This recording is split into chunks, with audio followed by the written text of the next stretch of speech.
नमस्कार।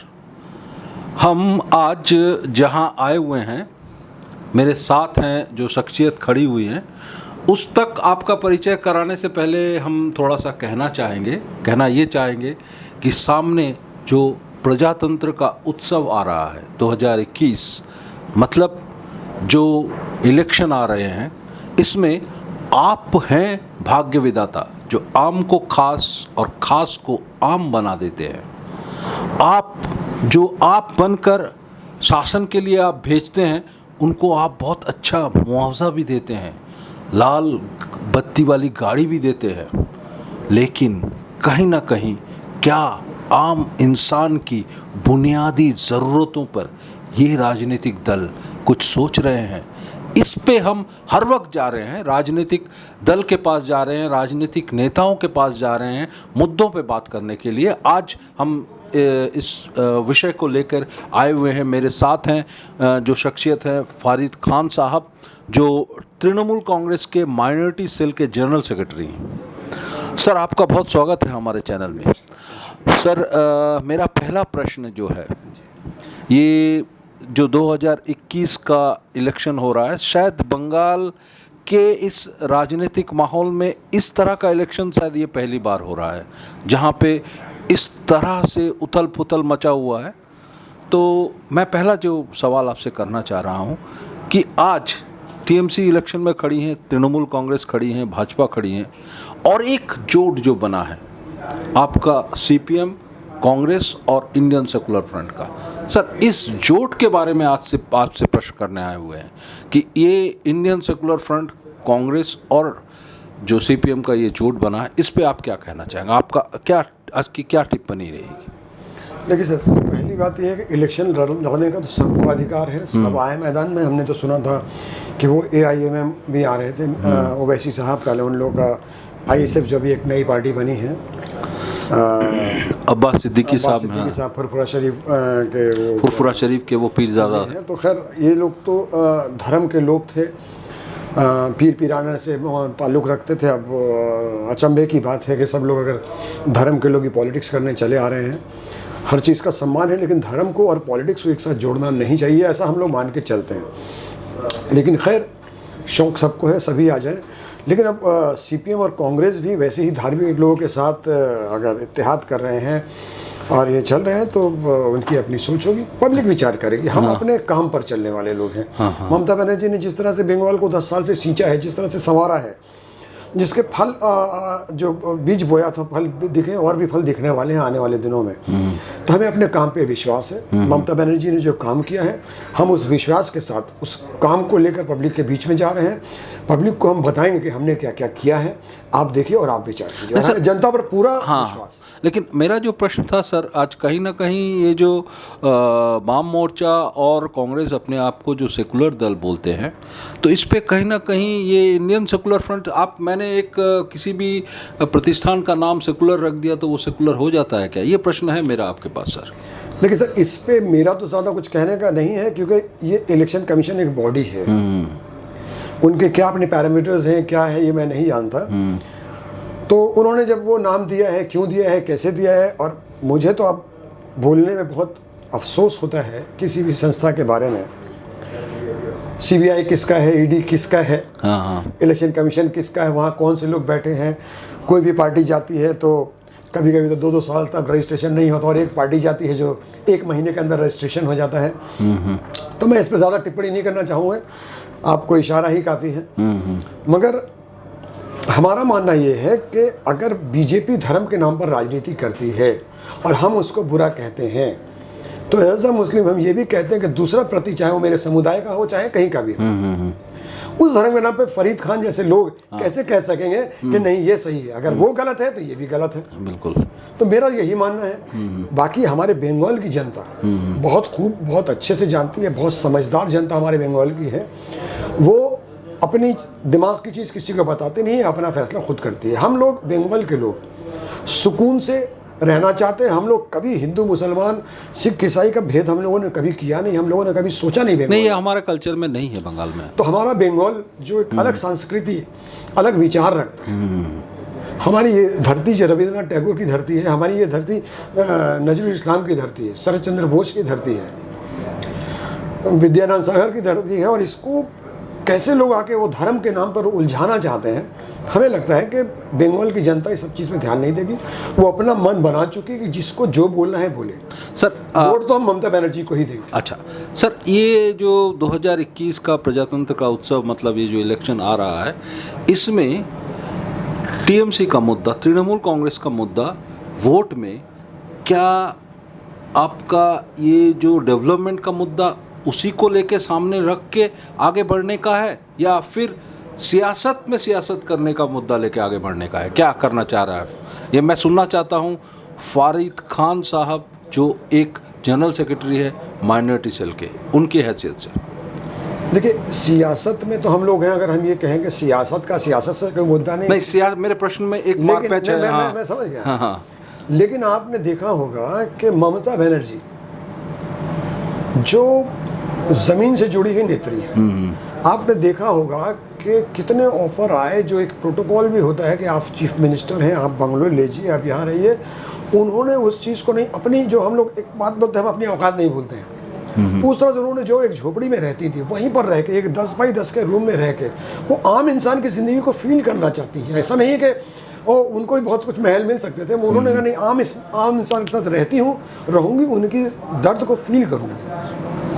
तो ये हम जो सियासत के वक्त में जो बता रहे हैं मुद्दे, हम जो भी मुद्दा बनाते हैं उसको दिल से टच करके ही बनाते हैं, और वो उसको ज़मीन पर उतारने की कोशिश करते हैं। और आप ये देखिएगा कि हमने 10 साल में जो कोशिश की है, वो कोशिश मेरी कामयाब हुई है। दीदी ने जो कहा है वो किया है।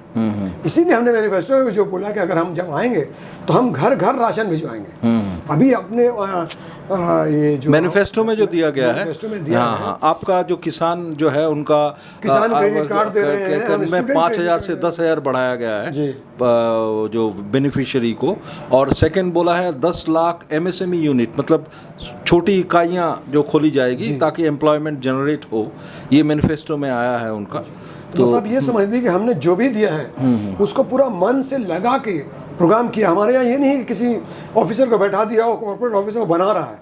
ये दीदी के दिल से बातें निकलती हैं। सर, इस मुद्दे पे हम कहना चाह रहे हैं कि ऑपोजिशन जो बोल रहे हैं कि ये सब पूरी तरह से इलेक्शन का एक गिमिक है, क्योंकि स्वास्थ्य साथी को लेके भी या को भी बोल रहे हैं कि ये इलेक्शन गिमिक है, इलेक्शन निकल जाएगा उसके बाद ये गिमिक रहेगा। क्या कहना चाहेंगे आप? देखिए, उनकी बात ऑपोजिशन जो इल्ज़ाम लगा रहे हैं, बिल्कुल मैं बता रहा हूँ कि वो कहेंगे, क्योंकि उनके 7 साल का रिकॉर्ड अगर आप उठा के देखिए, वो जो कहते हैं वो करते नहीं। वो इलेक्शन के टाइम ही आके कहते हैं। सर, मैं आपकी जगह मैं थोड़ा इंटरवेन कर रहा हूँ। बंगाल की अगर राजनीति को, सियासत को देखें 1947 से 2021 तक, तो 25 साल कांग्रेस का शासन रहा है, 34 साल वाम मोर्चा का शासन रहा है, और 10 साल टीएमसी का शासन रहा। अब आप बोलिए, आप जो कहना चाह रहे हैं। बिल्कुल सही कहा आपने। देखिए, 25 साल कांग्रेस का जो शासन 1947 से बोल रहा हूँ मैं, 47 से लेकर उसके बाद 34 साल इनका रहा है बंगाल में। और बीच में 2 साल, एक साल वो बांग्ला कांग्रेस आया था, उसको वो था, और 1 साल आपका वो प्रेसिडेंशियल रूल था। मतलब ये 1 साल था। तब से 25 साल जो निकल गया, उस टाइम बहुत खास कुछ करने को था नहीं। लेकिन उसके बाद जो 34 साल सीपीएम में रहा, उन्होंने भी कुछ किया नहीं। तो आप ये अंदाज़ा लगाइए कि कुछ काम अगर होना चालू हुआ 2011 के बाद से, तो जो चीज़ 50-60 साल में नहीं हो सकी थी, काम करने में वक्त तो लगता है, लेकिन जब एक बार स्ट्रक्चर तैयार हो जाता है तब फिनिशिंग बहुत अच्छे से होती है। स्ट्रक्चर तो पूरा तैयार हो चुका है, फिनिशिंग भी हमने एक हद तक कर दी है। कुछ काम बाकी है। ये 5 साल हम और अब जनता के बीच में जा रहे हैं। ममता बनर्जी जा रही हैं, हम लोग जा रहे हैं, हाथ जोड़ के पब्लिक से अपील कर रहे हैं, हमें वोट दिए, फिर देखिए हम किस तरह से बंगाल को और चमका देते हैं। क्योंकि स्ट्रक्चर भी तैयार है, फिनिशिंग भी हो रही है। नहीं सर, ऑपोजिशन का कहना है कि हॉस्पिटल को बाहर से रंग किया गया है, अंदर से खोखला है। स्कूल को बाहर से रंग कर गया है, लेकिन टीचर्स सही से नहीं है। क्या कहना चाहेंगे? ऑपोजिशन बोल रहे हैं बार बार। ऑपोजिशन की बेताबी जो आप देख रहे हैं ना, ये बेताबी ही उस बात का सबूत है कि बिल्डिंग का स्ट्रक्चर बहुत अच्छा मजबूत तैयार हो गया है, फिनिशिंग के रास्ते पे। अगर ये फिनिशिंग दिख गई पब्लिक को, तो हमको 50 साल तक हम दूर चले जाएंगे और हमको कोई जनता पूछेगी नहीं। ये उनकी बेकरारी ही है कि हमारा काम देखकर वो जान रहे हैं कि अगर ये लोग इस बार फिर से आ गए तो इनको हटाना मुश्किल हो जाएगा, ममता बनर्जी की पार्टी को हटाना मुश्किल हो जाएगा। इसलिए इस बार चांस किसी को मत दो। हमने इनके बहुत से नेता तोड़ दिए हैं, मेरे लोगों को तोड़ने की कोशिश कर रहे हैं, कहीं से अंदर से खोखला करने की कोशिश कर रहे हैं। उन्हें डर है, इसीलिए वो इतना ज़्यादा चिल्ला रहे हैं। आपको एक कहावत सुनी होगी आपने, चोर मचाए शोर, क्योंकि इन्होंने 7 साल में जो जो वादे किए आज तक एक वादा भी पूरा नहीं किया। मैं आपको बता रहा हूँ, इन्होंने बोला था 2014 में ये बुलेट ट्रेन लेके आएंगे, आज 7 साल हो गए हैं, दूरबीन लगा के देख रहे हैं, एक भी बुलेट ट्रेन नजर नहीं आ रही है। इन्होंने बोला था 200 स्मार्ट सिटी बनाएंगे, क्या एक भी स्मार्ट सिटी बनी क्या? इन्होंने बोला तो हर साल 2 लाख लोगों को हम रोजगार देंगे, लेकिन वो तो सोनार बंगला बनाने वाले हैं। 2 करोड़ लोगों को, वो तो सोने का बंगला बनाने वाले हैं। यही मैं बता रहा हूँ, हर साल इन्होंने बोला था 2 करोड़ लोगों को नौकरी देंगे हर साल। आज इन्होंने सारी लोगों की नौकरी छीन ली है। अब ये बोलते हैं हम सोनार बांग्ला बनाएंगे। तो मैं इनसे एक चीज़ पूछना चाहता हूँ, ये बंगाल की जनता को बेवकूफ़ बनाने आए हो क्या तुमने गुजरात को सोनार गुजरात बना दिया? राजस्थान में तुम थे, क्या तुमने सोनार राजस्थान बनाया? मध्य प्रदेश, उत्तर प्रदेश, क्या तुमने सोनार बनाया जो तुम हमको यहाँ बना के दिखा दोगे? तुम हम बंगालियों को तुम बेवकूफ़ बनाने आए हो।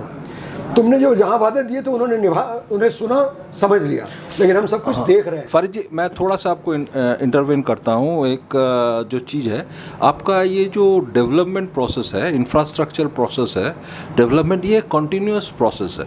मतलब आप एक हॉस्पिटल को उन्नति करना, एक स्कूल की उन्नति करना, ये रातों रात कुछ नहीं होता। एक इंफ्रास्ट्रक्चर है, ये कंटिन्यूअस प्रोसेस है, ये ऑन करना पड़ता है, ये चलता है। ये ऐसा नहीं है कि कल कोई सरकार आएगी और मैजिक वैंड उसके हाथ में, वो कुछ मैजिक घुमा देगी, इस तरह से नहीं करे। लेकिन मैं कुछ आंकड़े आपको देता हूँ।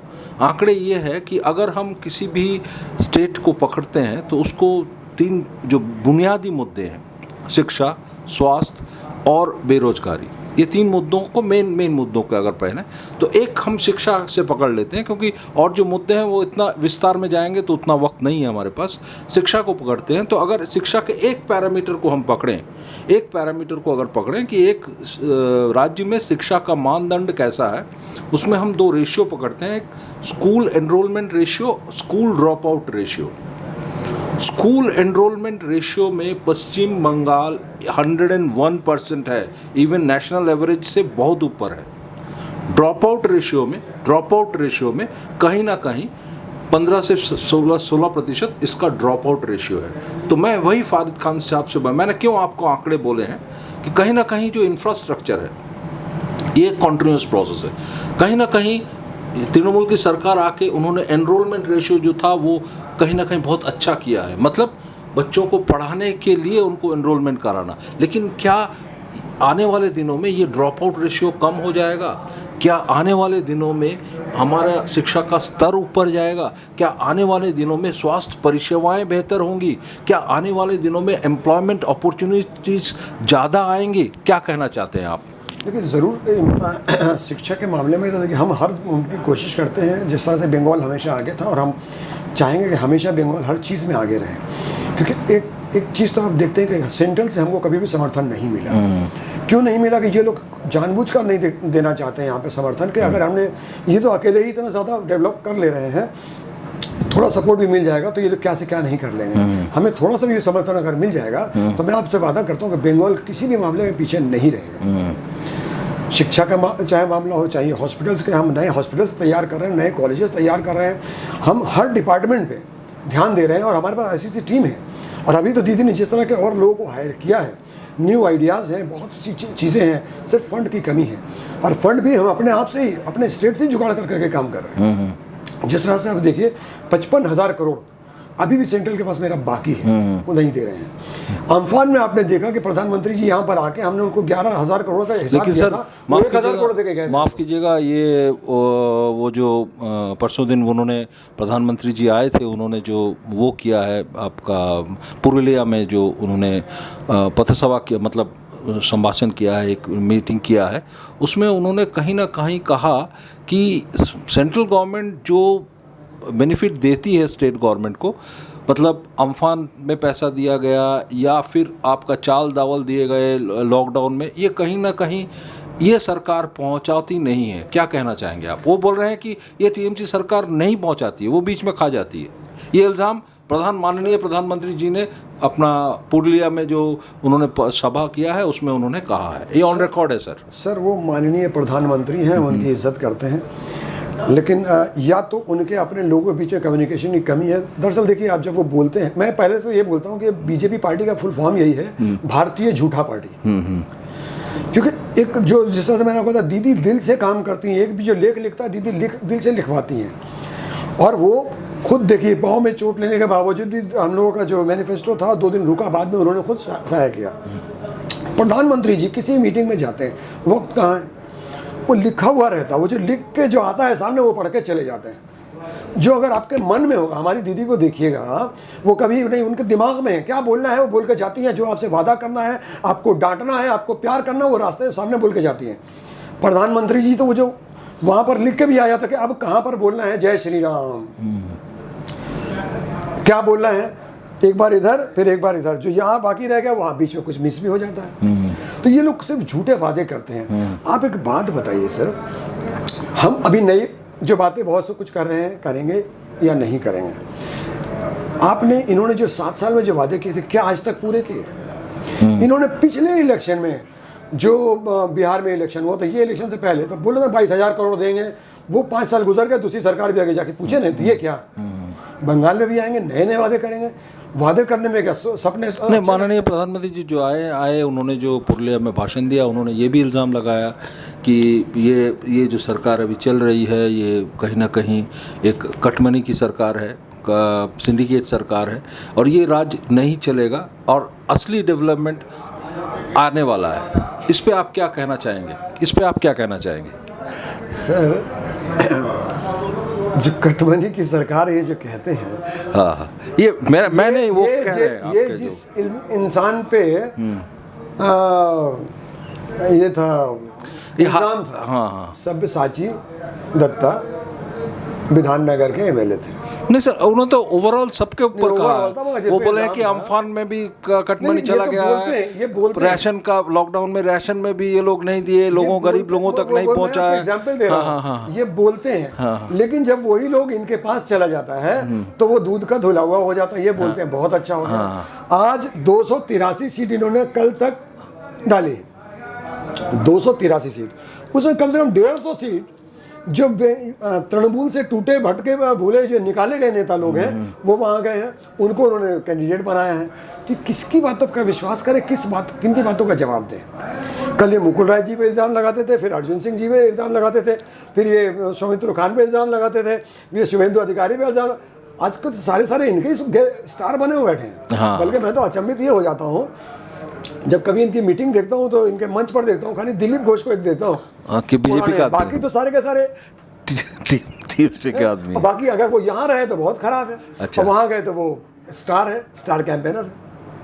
तो इनकी बातों का विश्वास नहीं करना। ये क्या होता है कि फ्रेंड रिक्वेस्ट भेजने आते हैं, मैं तुम्हें इस लिहाज से बुला रहा हूँ, तुम आ जाओ मेरे पास। अच्छा, तो सर अगर आपकी बातों को हम समझ सके हैं तो आने वाले इलेक्शन में 2021 में टीएमसी सिर्फ डेवलपमेंट के मुद्दे को सामने रख के इलेक्शन लड़ना चाह रही है, क्या ये आपकी बातों को अगर मैं समझ सका हूँ तो? जी, पूरा डेवलपमेंट, हमने जो डेवलपमेंट किया है, हम ये लोगों को ये नहीं बताते हम क्या करेंगे, हमने जो किया है उसको देखकर आप हमको वोट दीजिएगा। अच्छा सर, माफ़ कीजिए, एक प्रश्न और एक पे खड़ा आ रहा है, कहीं ना कहीं आ रहा है, ये सब प्रश्न आ रहे हैं, ये बहुत सारे वार्ड में हम काम कर रहे थे तब आ रहा था।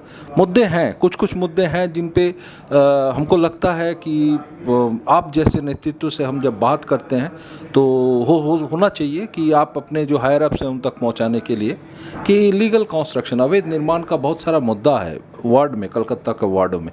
तो क्या हम समझे कि आने वाले दिनों में अगर टीएमसी सत्ता में आती है तो इन मुद्दों को बहुत ज़्यादा बारीकी से देखा जाएगा और उनको हल किया जाएगा? बिल्कुल, देखिए हमने पहले भी बहुत टाइट किया है। जैसे कि आपने जो सीपीएम के ज़माने में जो पोजीशन देखी थी, आए दिन जहाँ जो खड़े हो जाते थे, हमने बहुत टाइट किया है, अभी भी बहुत टाइट किया हुआ, बहुत कड़े से कड़ा फाइन हो रहा है अगर अनऑथराइज कंस्ट्रक्शन जिस तरह का हो रहा है। और आने वाले दिनों में नहीं, केएमसी ने हाल ही में उन्होंने अपना वो भी चेंज किया है, कॉन्स्टिट्यूशन में थोड़ा चेंज किया है कि अभी जो इलीगल कंस्ट्रक्शन का फाइन 100 गुना के ऊपर बढ़ा दिया गया है। उसी तरह से तो हम देखिए, ये तो डेमोक्रेसी है, हम जाके किसी को जैसे होता जाके किसी के साथ फोड़ दिया, लीगल वे से हम जाते हैं। तो इसको इतना नियम को इतना कड़ा बना दे रहे हैं ताकि कोई भी इंसान इस सब तरह की बातें करने में 1000 बार सोचेगा, या जिसकी हैसियत होगी 100% फाइन दे सकेगा तो आओ फिर। अच्छा फरीद जी, माइनॉरिटी के आप जनरल सेक्रेटरी के नाते एक प्रश्न अगर मैं ना करूं तो शायद जस्टिफाइड नहीं होगा, तो कुछ सवालात आ रहे हैं वक्फ बोर्ड को लेकर भी। अब उसकी बारीकी में हम नहीं जाएंगे क्योंकि ये बहुत बड़ा मसला है। कहीं ना कहीं ये वक्फ बोर्ड जो बना था उसका जो पर्पस है वो आप हमसे ज़्यादा बेहतर जानते हैं। तो कहीं ना कहीं क्या आने वाले दिनों में अगर सीएमसी सत्ता में आती है तो क्या इन मुद्दों को और बारीकी से देखेगी ताकि जो कॉमन मुसलमान हैं उनका बेनिफिट्स और भी होगा, क्योंकि वक्फ प्रॉपर्टी से जो इनकम आता है एक बहुत अच्छा इनकम आता है और कहीं ना कहीं वो माइनॉरिटी कम्युनिटी के बेहतर होने के लिए उसको यूज़ करना चाहिए। इस पर क्या टीएमसी काम करेगी आने वाले दिनों में? बहुत अच्छा सवाल है आपका। और क्योंकि वक़्फ़ से काफ़ी इनकम आती है, बहुत अच्छी आती है, इसका इंफ्रास्ट्रक्चर और अच्छा करने की ज़रूरत है, उसको भी आइंदा आने वाले दिनों में हमने करेंगे। और ये आपने जो सवाल पूछकर बहुत अच्छा काम भी किया मुझसे, ताकि मैं 2 बातें इसमें कह भी सकूँ। ये जो मौलानाओं को भत्ता देने की बात हुई, बात यही हुई थी और यही है कि मौलानाओं को हमने ये डिमांड यही की थी कि हमारे जो वक़्फ़ प्रॉपर्टीज़ है मुस्लिम मस्जिदें हैं और जो यहाँ से जो इनकम आती है वो वक्फ बोर्ड में हम जमा कराते हैं, उसी में से आप कुछ एक परसेंटेज निकाल के हमारे इमाम लोगों को कुछ सैलरी वगैरह दी जाए। तो वो हम गवर्नमेंट से नहीं लेते हैं, वो हमारे वक्फ से ही उनके खाते में आता है। बाद में हम लोगों ने ये बात उठाई कि अगर ये इमाम को मिलेगा तो हमारे पंडित जी और पुरोहितों को क्यों नहीं मिले। तो दीदी ने ये फैसला किया कि हमारे इमाम को भी अगर कोई भत्ता देती हैं तो हमारे पुरोहित को भी जाता है बराबर। लेकिन मैं आपको एक बात क्लियर कर देना चाहता हूँ कि जो इमाम लोगों को जो भी भत्ता मिलता है वो गवर्नमेंट से नहीं मिलता है, वो वक्फ बोर्ड से हमारे वक्फ बोर्ड से मिलता है। वक्फ बोर्ड से का हमारे वक्फ की प्रॉपर्टी से ही जो इनकम होती है उसी में से एक पार्ट आके हमारे इनको मिलता है। नहीं सर, मेरा कहने का प्रश्न ये था कि अगर आप वक्फ बोर्ड को देखें तो उसके जो प्रॉपर्टीज़ को देखें, आप अगर देख लें कि टालीगंज क्लब हो गया, बहुत सारे जहाँ पे हैं प्रॉपर्टीज़, गवर्नर हाउस हो गया, वहाँ बहुत सारे जगह पे है जहाँ पे वक्फ बोर्ड का जो इनकम आना चाहिए क्या वो सही माने में आ रहा है? ये प्रश्न खड़े हो रहे हैं सर अभी। क्या वहाँ पे जो कमेटी है वो सही दिशा में काम कर रही है हर जो हिस्से में? क्योंकि वक्फ जो बना था उसका मेन उद्देश्य था कि गरीब मुसलमानों के लिए काम किया जाए, तो क्या इस उद्देश्य में से काम हो रहा है? ये प्रश्न मेरा ये था। कहीं ना कहीं इसमें कुछ प्रश्न चिन्ह खड़े हो रहे हैं सर। इस पे माइनॉरिटी के आपके जो जनरल सेक्रेटरी की हैसियत से मैं ये प्रश्न आप तक रख रहा हूँ कि आने वाले दिनों में अगर टीएमसी की सरकार बनती है कि तो क्या फारिद खान साहब इस मुद्दे को देखेंगे? यकीनन देखिए, जब आपने इस चीज़ पे ध्यान दिलाया है, बहुत सी चीज़ें कि हम लोगों को नॉलेज अभी नहीं आती हैं, कभी स्लिप हो जाती है, इस पर जब आपने ध्यान दिया तो नेचुरली हम और अपने माइनॉरिटी के समुदाय के सभी लोगों को बैठ के उनसे सलाह मशवरा करके इस बारे में नेक्स्ट स्टेप कैसे क्या उठाया जाए और सरकार से क्या हम लोग डिमांड करें, ज़रूर इस पर काम करेंगे। मैं बल्कि आपका शुक्रिया अदा करता हूँ कि आपने इस चीज़ में मेरा ध्यान आकर्षित कराया। तो और मैं भी अपनी तरफ से अपनी कम्युनिटी के बहुत से लोगों को इकट्ठा करके इस बात में ज़रूर जोर दूँगा। फारिद जी बहुत बहुत शुक्रिया, बहुत बहुत शुक्रिया, आपने अपना मूल्यवान वक्त दिया। तो हम बात कर रहे थे तृणमूल कांग्रेस के माइनॉरिटी सेल के जनरल सेक्रेटरी फारिद खान साहब से। आपने सुना उन्होंने क्या कहा। हमने मोटे मुद्दों पे उनसे बात की, उनसे समझने की कोशिश की। अब आप सोचिएगा आने वाले कल में अगर आप सही बटन नहीं दबा रहे हैं तो कहीं ना कहीं सिर्फ आप ही नहीं, आपकी आने वाली नस्लों के साथ भी कहीं ना कहीं जस्टिफाई नहीं कर रहे हैं। तो आपके कमेंट्स का हमें बेसब्री से इंतज़ार रहेगा। मैं नंदुलाल भट्टाचार्य, मेरे साथ मेरे सहकर्मी जावेद हुसैन, कलकत्ता।